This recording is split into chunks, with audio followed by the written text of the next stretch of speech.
আমার স্বামী আমার মেয়েকে বলছিল, প্রিয়া, তুমি কি আমার কথা মতো সব করতে রাজি আছো? তখন প্রিয়া উত্তর দিল, হ্যাঁ বাবা, আমি রাজি। তারপর প্রিয়া বলল, বাবা, আমি এখনো বিয়ে করতে চাই না। তার এই ইচ্ছেটা আমার কাছে একটু অদ্ভুত লাগল। তখন আমার স্বামী বলল, প্রিয়া, আমি তোমার ভবিষ্যতের কথা ভেবেই এই কাজটা করতে বলছি। আমার কথা মতো কাজ করো। প্রিয়া উত্তর দিল, কিন্তু বাবা, আমি এমনিতেই মানসিকভাবে কষ্টে আছি। আর আপনি আমাকে এমন কিছু করতে বলছেন যা আমি বুঝতে পারছি না। আমি তখন থেকেই আন্দাজ করছিলাম যে বন্ধ ঘরের পেছনে কিছু ঘটছে। হঠাৎ আমার স্বামীর কণ্ঠ শুনতে পেলাম। সে বলছে, প্রিয়া, আমি যা বলেছি সেটা করলে তোমারও ভালো হবে। আমার স্বামী বলল, প্রিয়া, ভুল বুঝো না। আমরা যা করছি তা আমাদের মধ্যেই সীমাবদ্ধ থাকবে। তোমার এবং আমার ভালোর জন্যই করছি। হঠাৎ আমি প্রিয়ার কান্নার শব্দ শুনতে পেলাম। সে বলছিল, বাবা, আমি অনেক কষ্টে আছি। এরকম কথা শুনে আমি বুঝলাম কিছু একটা ঠিক হচ্ছে না। এই পরিস্থিতিতে আমি তার ঘরে ঢুকে গেলাম। তারপর যা দেখলাম তার দেখার মোটেও প্রস্তুত ছিলাম না। আমার গল্পগুলো তোমরা শোনো, কিন্তু সাবস্ক্রাইবই করো না। দয়া করে গল্পগুলো ভালো লাগলে ভিডিওটি লাইক, শেয়ার এবং চ্যানেলটি সাবস্ক্রাইব করো প্লিজ। আমি সুমি, ১৫ বছরের বিবাহিত জীবন কাটাচ্ছি এবং আমাদের মেয়ে প্রিয়া, যার বয়স এখন ১৫ বছর, সে এখন আমাদের সাথে থাকে। ওকে দেখলে মনটা ভালো হয়ে যায়। আমার মেয়ে অনেক সুন্দর ছিল।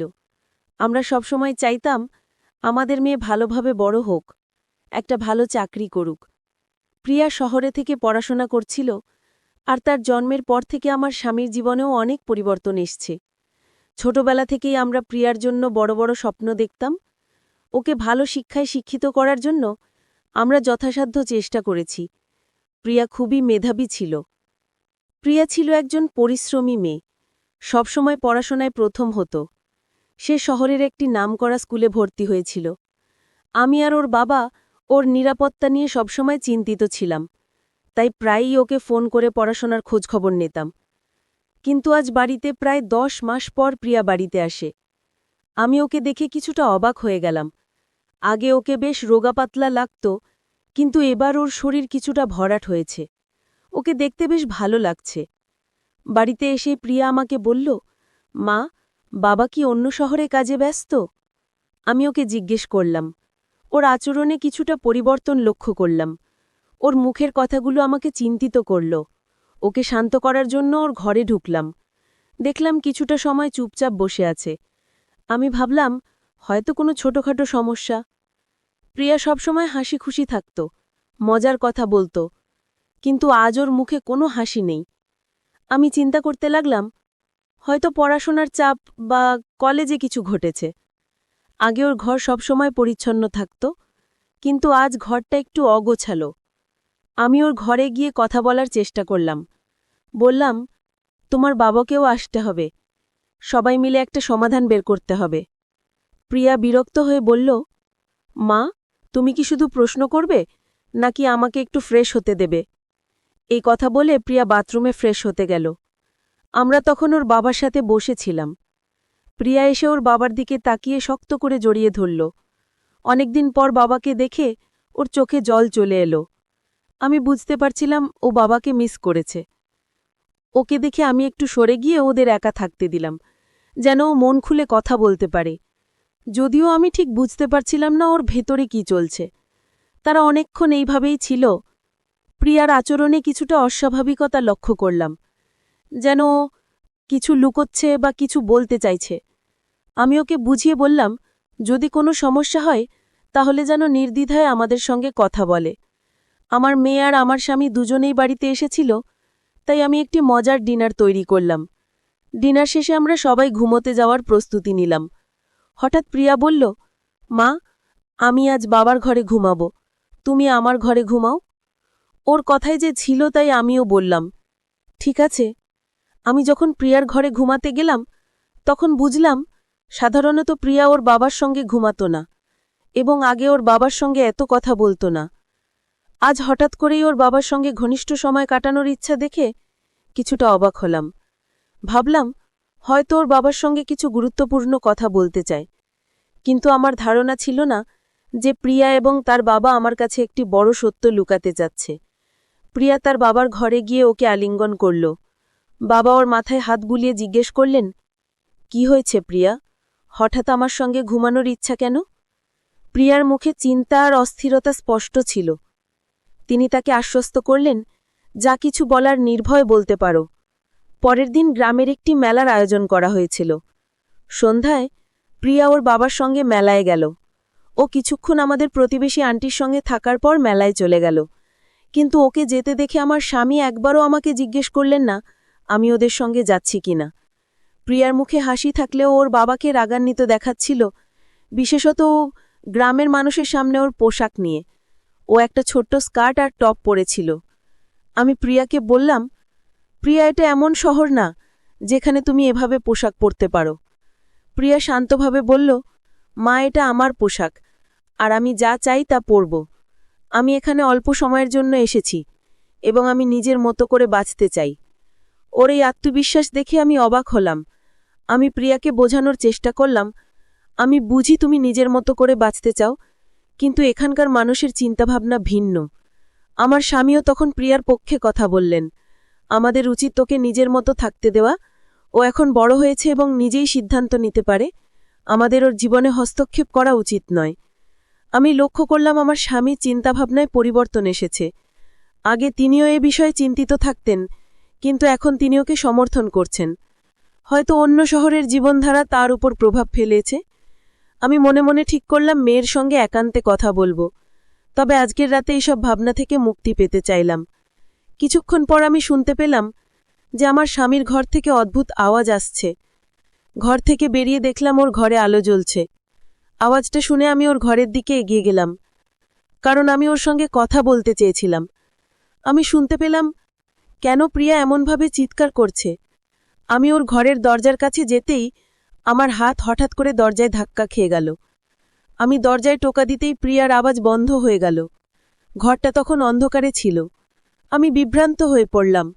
মনে হচ্ছিল যেন আমি ঘুমের স্বপ্ন দেখছি, কিন্তু একই সঙ্গে বুঝতে পারছিলাম ঘরের আলো বন্ধ হয়ে গেছে। কোনো আওয়াজ না পেয়ে আমি ধীরে ধীরে রুমের দরজা খুললাম। মৃদু আলোতে দেখলাম তারা আরামে ঘুমাচ্ছে। আমিও পরে ঘুমিয়ে পড়লাম। পরদিন সকালে প্রিয়াকে জিজ্ঞেস করলাম, তুমি ঠিক আছো তো? প্রিয়া আমাকে আশ্বস্ত করে বলল, মা, আমি ঠিক আছি।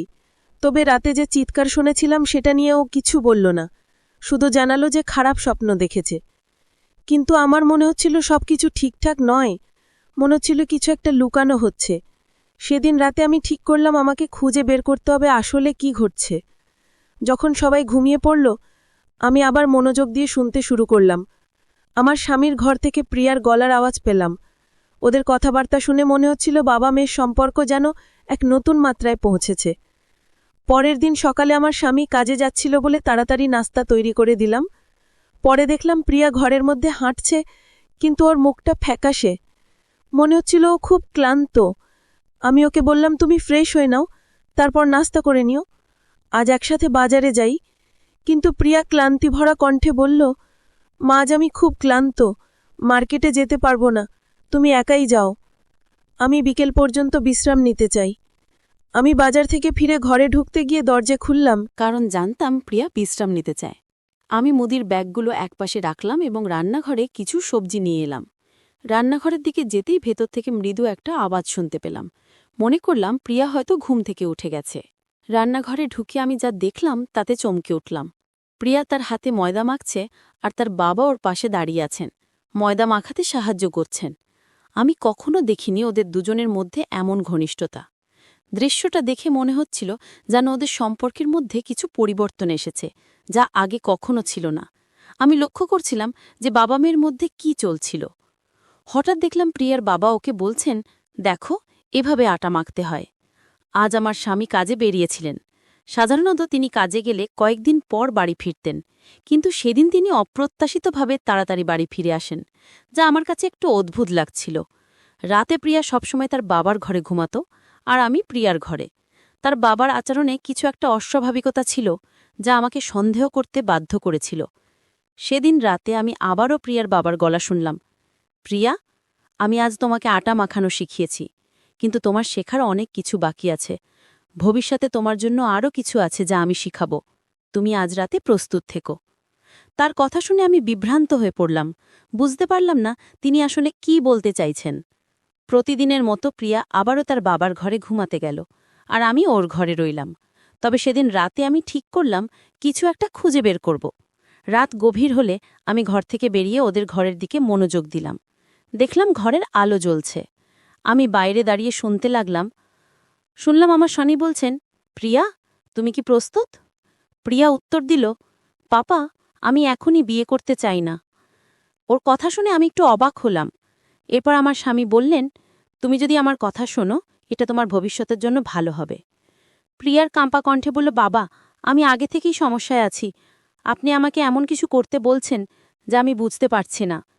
প্রিয়ার কণ্ঠ শুনে আমার ভেতরটা কেঁপে উঠল। আমার মনে হচ্ছিল কিছু একটা লুকোনো হচ্ছে। প্রিয়ার বাবার গলা শুনতে পেলাম, প্রিয়া, তুমি চিন্তা করো না, সব কিছু ঠিক হয়ে যাবে। এরপর আমি প্রিয়ার কান্নার শব্দ শুনতে পেলাম।